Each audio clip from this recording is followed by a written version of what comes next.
Hello and welcome to this quick and short video.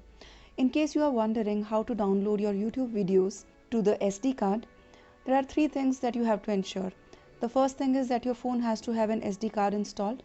The second thing and the second setting which you must ensure is you go to your YouTube, go to the settings, here is your settings, in it go to the downloads tab. Under the downloads tab you have this setting use SD card. Just on it. By default it is off, you have to switch it on.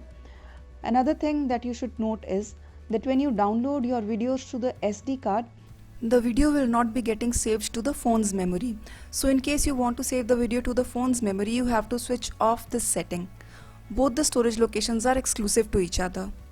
Which location you want to download, you have to choose using this setting. You can also choose the download quality by clicking on the download quality tab. Here you can choose your desired quality.